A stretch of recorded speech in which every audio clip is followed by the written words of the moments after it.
가지가 반복적으로 나타난 성경의 핵심 주제인, 특히 신약 성경의 가장 중요한 주제 하나님 나라, 오늘 또 한번 살펴보도록 하겠습니다. 하나님을 알고 하나님을 사랑하는 우리 성일 가족 되기를 주의 이름으로 축복합니다. 여러분, 하나님을 사랑합니까? 네, 하나님을 사랑하는 건 두 가지라고 그랬어요. 하나님을 아는 것, 두 번째 하나님을 예배하는 겁니다. 하나님을 아는 사람이 예배할 수 있어요. 그래서 그냥 예배한다? 그러면서 좀 알아가면서 또 예배하면서 알아가면서 예배하면서 그렇게 되겠지만, 우리가 하나님을 깊이 알고 그 하나님을 인격적으로 만날 때 주님을 온전히 예배할 수 있게 됩니다. 자, 오늘 말씀사책 세 번째 하나님 나라 한번 살펴보도록 할게요. 세례 요한이, 우리 지난주 말씀 주제가 기억나세요? 회개였어요. 회개. 예수님도, 요한도, 베드로도, 사도 바울도, 그리고 우리 성일교회도 회개를 외칩니다. 왜냐하면 그게 하나님 나라에 들어가기 위한 하나님의 방법이었거든요. 세례 요한이 외쳤어요. 회개하라고요. 왜 외쳤다고요? 하나님 나라가 가까이 왔기 때문에. 마태복음만 천국이라고 표현되어 있죠. 왜냐하면 다른 마가, 누가, 요한은 전부 다 하나님의 나라라고 써 있어요. 하나님의 나라. 근데 마태복음을 쓴 마태는 마태복음의 주 타겟이 말씀 듣는 청중이 누구라 그랬죠? 유대인들이죠. 유대인들은 그들의 문화적 그 특성상 하나님을 말하지 않습니다. 하나님을 말하지 않아요. 그래서 그 사람들에게, 유대인들에게 하나님 나라를 설명하는 가장 일반 대중적인 이미지로 마태는 우라노스, 즉 하늘의 나라라고 표현한 거예요. 하늘의 나라는 곧 하나님 나라는 같은 겁니다. 같은 거. 근데 우리가 마태복음에 있는 이 천국이라는 표현을 너무 문자 그대로, 우리 한자 하늘천 나라국 그대로 가져다 보니까 천국을 자꾸 죽어서 뿅 가는 사후세계로만 인식하고 있는데, 사실 천국은 우리가 죽어서 가는 게 하나님 나라가 아니라, 우리가 하나님 나라는 이미 임했죠. 그 하나님 나라를 살아가다 보면 무엇을 완성한다? 구원을 완성하게 되는 게 성경적인 개념입니다. 그래서 구원받기 위해서 예수 믿는다? 아니에요. 구원받았기 때문에 예수 믿는 겁니다. 구원받기 위해서 교회 다니는 게 아니에요. 구원해 주셨기 때문에 우리가 교회 나올 수 있는 거예요. 하나님 부르시지 않으면 하나님 앞에 올 수가 없습니다. 와도 그냥 가요. 밥만 먹고 가요. 그러나 하나님 부르시면 그 사람에게 하나님 나라를 살 힘을 주시는 거예요. 여러분, 예수 믿으면 우리가 죄 용서를 받나요? 정확하게 신학적으로 보면 죄 용서는 예수 믿어서 받는 게 아니라 예수님이 죄 용서를 하셨어요. 예수님이 죄 용서를 하셨어요. 저도 용서하겠습니다. 예수님이 죄 용서를 하셨어요. 죄값을 누가 치르셨어요? 우리는 관계없어요. 이미 그 해양 오염 사건 지난주에 얘기했죠. 그 벌과 벌금을 다 해결하셨어요. 근데 우리에게 뭐가 남았어요? 이제 우리는 그것 때문에 감옥에 안 가도 되지만 우리는 죄를 깨끗이 씻어야 돼요. 왜 씻어야 되냐? 구원받으려고 씻는 게 아니고요, 거룩한 자녀로 살아가는 과정입니다. 살아가요 죄를 씻는 거죠. 자, 세례 요한 다시 올게요. 회개하라. 무엇이 가까이 왔다? 하나님 나라 가까이 왔다. 예수님들 사역 시작하면서 첫 메시지가 뭐였어요? 회개하라. 왜요? 하나님 나라. 그럼 하나님 나라 들어가기 위해서 반드시 필요한 게 뭐예요? 회개라는 거죠. 그럼 사람들이 회개했나요? 했죠. 근데 세례 요한이 궁금할 것 같아요. 제가 세례에서 하나님 나라가 가까이 왔다고 외쳤고 분명히 회개도 했는데 나는 지금 왜 감옥에 갇혔지? 세례 요한이 감옥에 갇힙니다. 아마 굉장히 의아했을 거예요. 의심했을 거예요. 분명히 하나님 나라가 시작됐고 왔다고 했고 회개도 했는데 우리의 삶은 바뀐 게 없는 것 같네 라고 생각할 거예요. 나 좀 잘 돼야 되는 거 아니야? 하나님 나라 도래하는데 1등 공신 아니야? 근데 세례 요한이 감옥에서 결국은 순교를 당하게 되죠. 그 고난의 시간에 세례 요한의 고통 가운데 질문을 하나 던져요. 그게 예수님과 제자들을 만났을 때 요한이 한참 후에, 회개를 선포한 이후 한참 후에 요한이 물어봅니다. 마태복음 11장 3절입니다. 화면을 볼까요? 11장 3절 시작. 예수께 여짜오되 오실 그이가 당신이오니까 우리가 다른 이를 기다리오리까. 여러분, 이게 무슨 말씀인지 이해하시겠어요? 요한의 말이 무슨 이오니까 이렇게 하니까 좀 헷갈리지만 맞아요. 이거는 똑같은 거예요. 맞아요. 하나님 나라가 임했다며요. 천국이 임한다며요. 하나님 주권 임했다며요. 근데 왜 나는 이 모양 이 꼴로 살고 당신도 별 볼일 없는 것 같고. 예. 이상했어요. 하나님 나라는 과연 무엇이길래 임했다고 해놓고선 내 삶은 이럴까? 여러분, 우리도 질문할 수 있지 않을까요? 하나님 나라가 임했대요. 천국이 왔대요. 예수님이 주인이 돼요.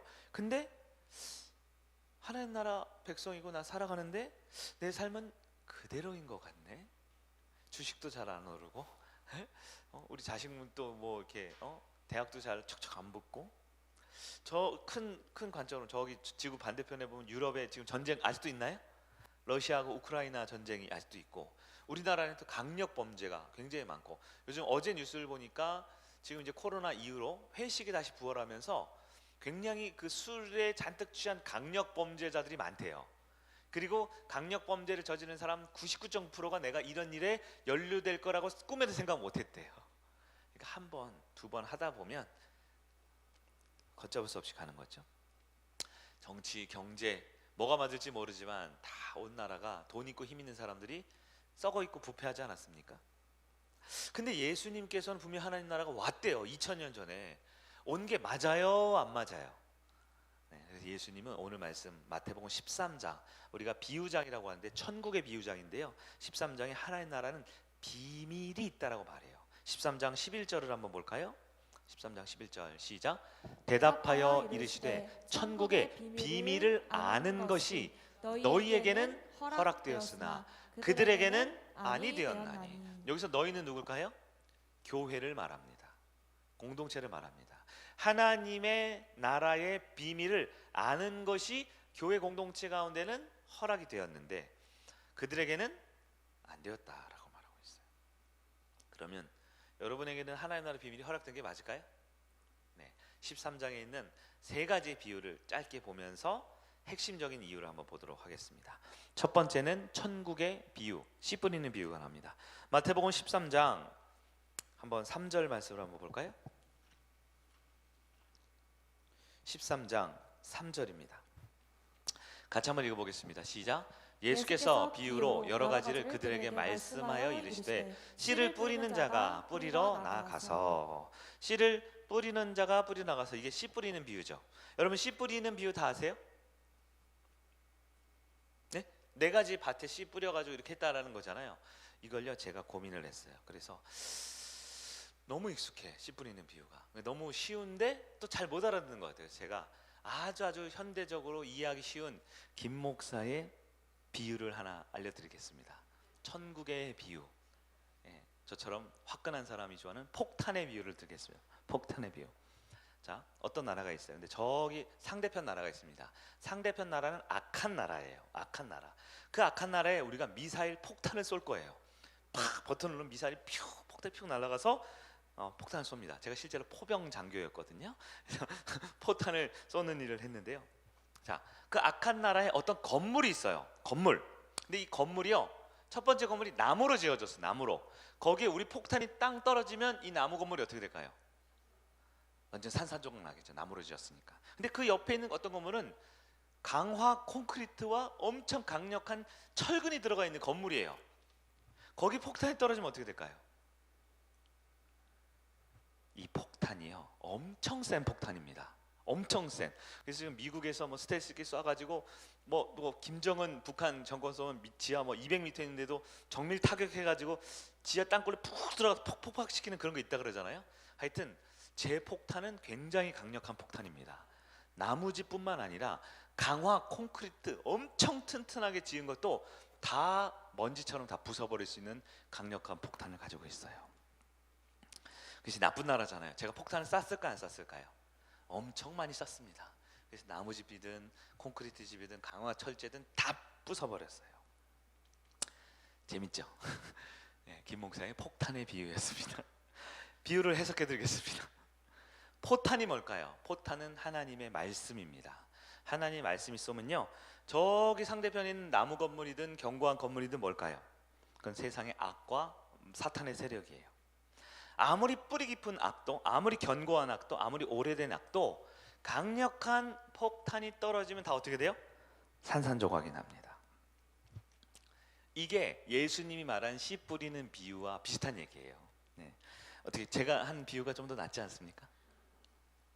그런데 우리 예수님은 폭탄의 비유를 쓰지 않으세요. 씨를 뿌리라는 비유를 쓰십니다. 왜 그럴까요?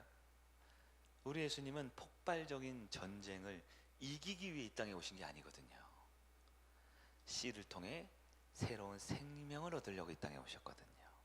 그래서 제 비유는 없던 걸로 해주시면 됩니다.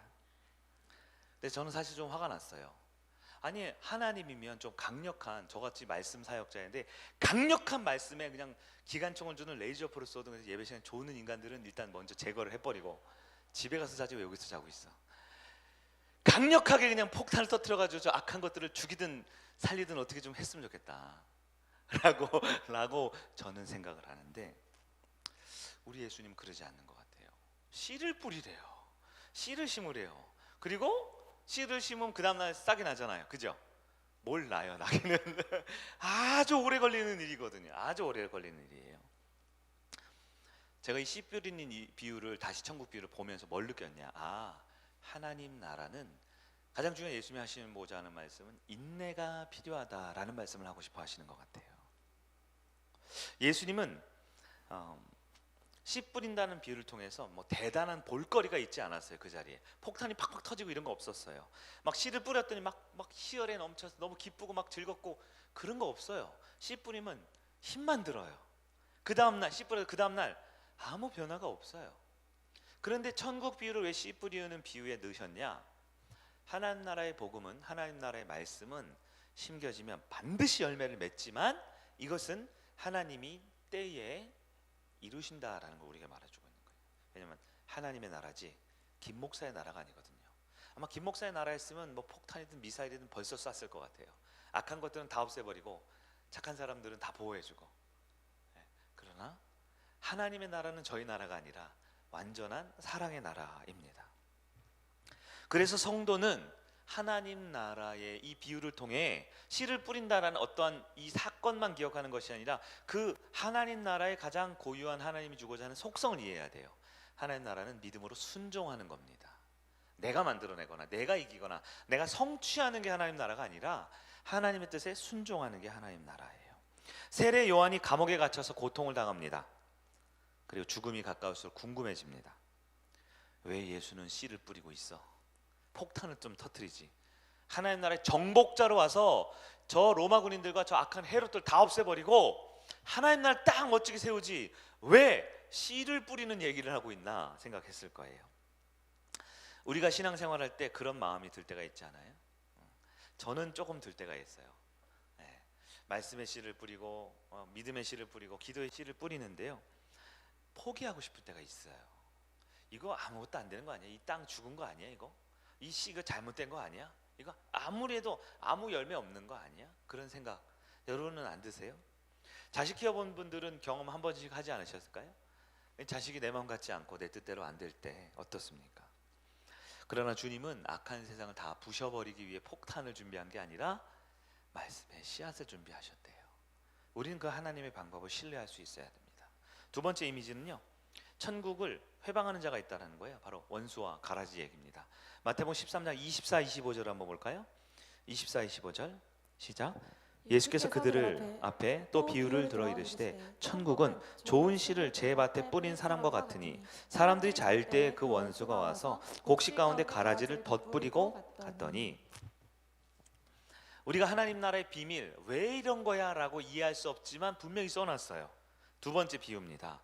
38절에 따르면, 38절 뒤에 쭉 보면 밭은 뭐예요?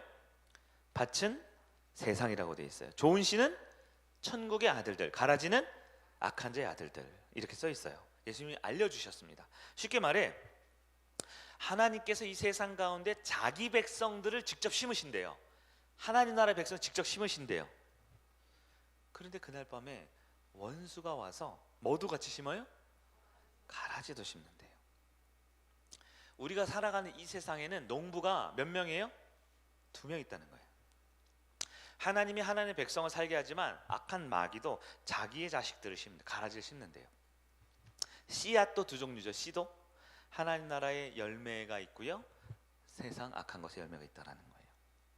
그래, 여러분 이것만 봐도 아 그렇구나 이렇게 하시면 돼요. 세상이 다 하나님 나라가 아니에요.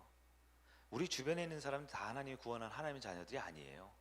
그게 누군지 우리는 알 수 없지만 우리는 세상의 부조리 당연한 거예요. 이게 너무 죄송해요. 당연하다고 말해서.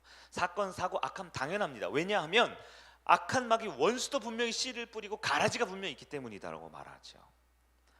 그럴 때 우리는 또 저 같은 사람 또 성격이 급해서 또 의기심이 들어요. 아니 왜 도대체 왜 가라지를 놔두는 거야? 가라지 그냥 싹 다 뽑아버려야지. 제 성격 아시잖아요. 마음에 안 들게 싹싹싹싹 뽑아버려야지. 그 원수는 왜 놔두는 거야 밤에? 세컨 뭐 하고 있어? 원수도 못 오게 하고 가라지도 없애야 되는 거 아니야?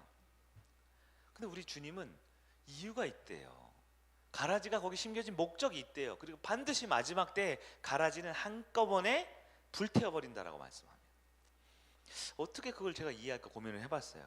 그럼 만약에 저에게 원수가 없으면, 저한테 원수가 없고 가라지가 없고 악한 사람이 제 주변에 없으면, 우리 주님이 원수를 사랑하라고 하셨는데 사랑할 원수가 없잖아요. 네. 그럼 우리는 사랑을 못 배울 겁니다. 만약에 우리 가운데 화목하고 갈등을 해결해야 될 조화하고 평화로운 마음을 가져야 될 그 문제가 없다면 우리는 해결할 문제가 없잖아요. 그럼 차이도 없고 갈등도 없겠죠. 우린 너무나 지루하고 뻔한 기계적인 삶을 살 수밖에 없지 않았을까요? 내가 극복하고 넘어서야 할 두려움이 우리 가운데 있잖아요. 근데 이 두려움이 없으면요, 아마 우리는 감사가 없을 거예요. 우리는 기쁨이 없을 거예요. 만족이 없을 거예요. 여러분 그렇지 않아요? 어떤 분이 그러더라고요. 하루 여행 갔을 때 2박 3일 갈 때 아침, 점심, 저녁 다 뷔페 먹고 다 맛집 가고 다 제일 비싼 거 먹으면 맛이 없대요. 그래서 하루에 한 끼 정도는 그냥 간단하게 그냥 뭐죠? 이렇게 누른밥 같은 거, 숭늉 같은 거로 이렇게 한 끼 정도 먹어줘야 점심이 황제의 밥상이 되는 거고, 저녁은 좀 간단하게 좀 이렇게 해줘야 그 다음날 아침에 호텔 조식 뷔페가 감동이 되는 거잖아요. 근데 호텔 조식 뷔페 아시죠? 일주일 달 같은 호텔에 있을 때 아침 첫날 조식 뷔페, 둘째 날 조식 뷔페, 셋째 날 잠이나 자자. 안 그래요? 제 예가 좀 적절하지 않아서 이해를 해주세요. 우리가 극복하고 넘어설 두려움이 없으면 우리는 감사를 안 합니다. 기쁘지 않아요. 감사 언급하는 분들 보세요. 저는 너무너무 잘 보이는데 이분이 어떻게 고통과 힘들고 어려운 상황을 사는데 감사를 하고 있는지.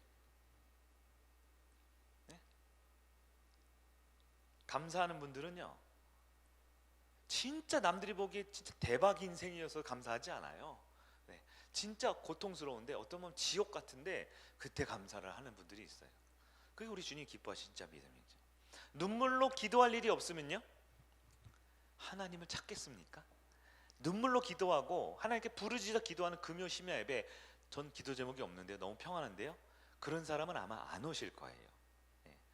그리고 그 생활이 반복이 되고 내가 이미 가지고 있는 내 소유로 내 안정과 평안을 누리면 하나님이 필요하겠습니까? 여러분, 하나님 나라는 분명 알곡과 가라지가 공존하고 있다라고 말합니다. 그게 하나님 나라의 비밀이래요. 이게 뭐 비밀입니까? 근데 그게 비밀이에요. 왜냐하면 우리로 하여금 영적으로 분별해야 되기 때문에 그래요. 우리 눈에, 여러분 눈에 어떤 분이 원수 같은 분이 있으세요? 저 인간은 가라지가 분명해. 그런 하나님의 계획 속에 있습니다. 여러분의 손으로 가라지를 벌하지 마세요. 원수를 밀어내지 마세요. 원수는 우리를 더 사랑하시는 하나님의 은혜를 알기 위해 우리는 사랑해야 합니다. 원수를 사랑했더니 그 원수가 나도 사랑하죠? 안 그럴 가능성이 더 높다. 원수는 죽을 때까지 원수짓하가 갈 가능성이 높다. 그러나 내가 하나님 안에 있기 위해 원수를 사랑해야 되는 거예요. 축복해야 되는 거예요. 좀 기다리고 참는 것이 필요하겠죠. 신앙생활은 탄탄대로 맛있는 달콤한 솜사탕 같은 것은 신앙생활의 초기에 잠깐 있는 거고요, 실제 우리의 삶은 하나님 나라를 소망하는 것이 우리의 삶입니다. 마지막 세 번째는 땅 속에 묻힌 보화의 이야기가 있어요. 세 번째 이야기입니다. 주님은 천국 소개하면서 세 번째 이미지, 첫 번째는 뭐예요? 씨를 뿌리는 이미지, 두 번째는요 가라지의 이야기, 세 번째는 땅 속에 묻힌 보화 이야기입니다. 44절, 46절을 보겠습니다. 44, 45, 46절 시작.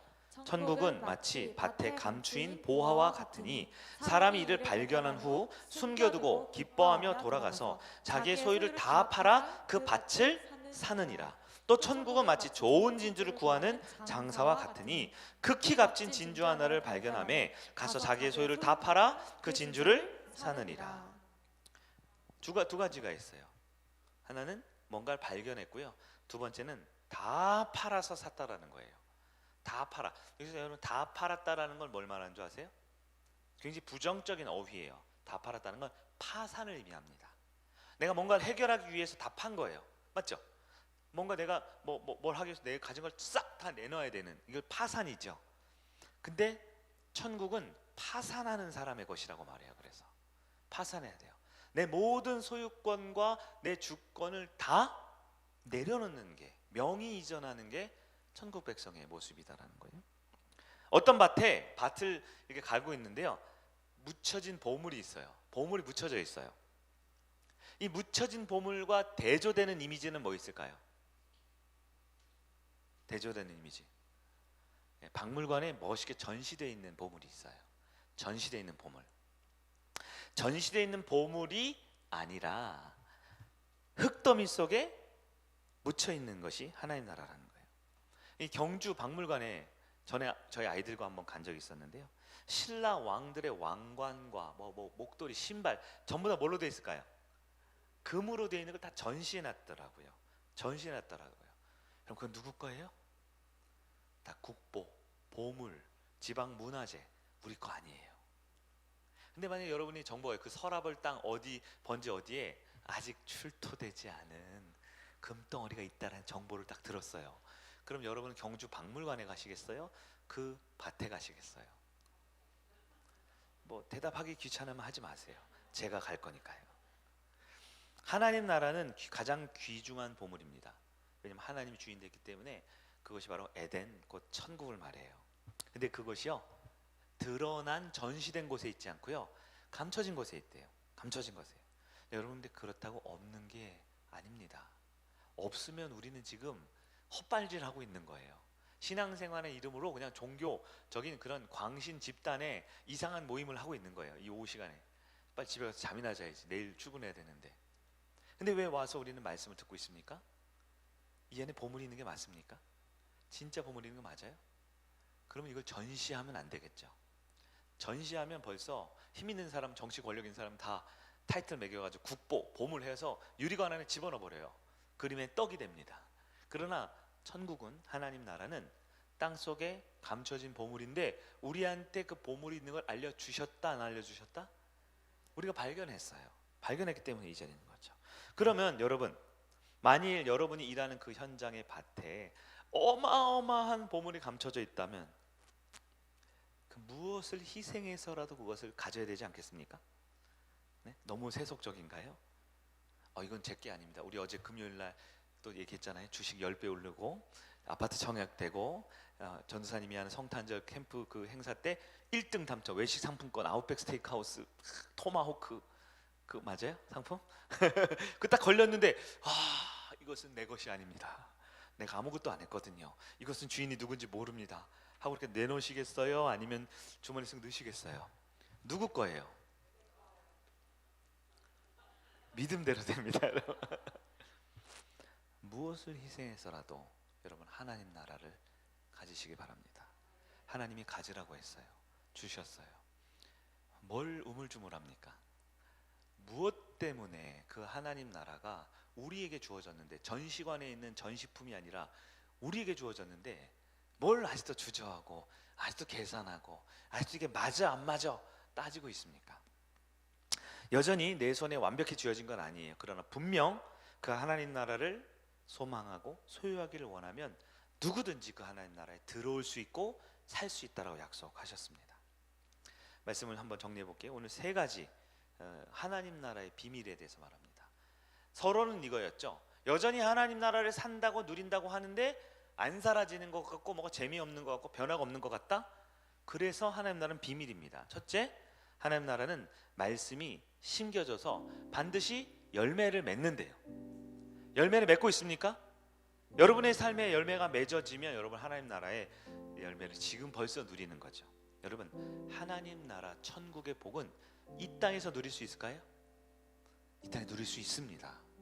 누가 못 누린대요? 천국의 복음 이 땅에 누릴 수 있나요? 이미 하나님 나라는 시작됐는데 천국의 복음을 누릴 수 있어요. 또 동시에 영원한 지옥 형벌의 벌을 이 땅에 누릴 수 있나요?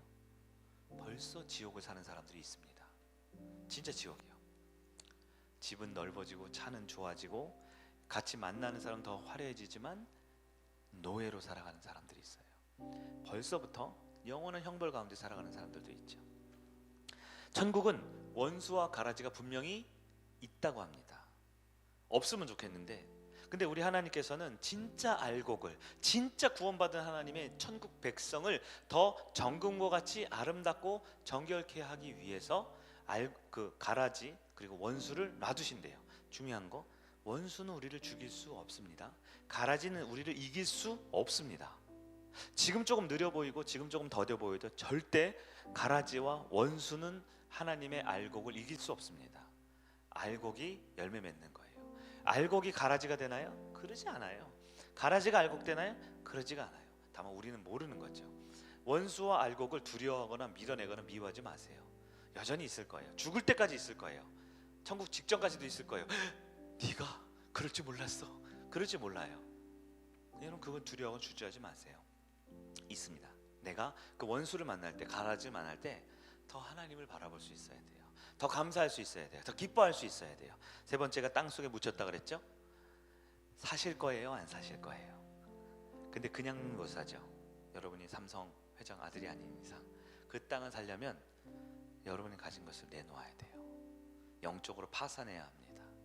그것이 당장에 우리 집 재산 문서를 뭐 불태버리라는 뜻이 아니죠. 내 모든 재산, 내 모든 삶의 주권을 주님께 이양해야 합니다.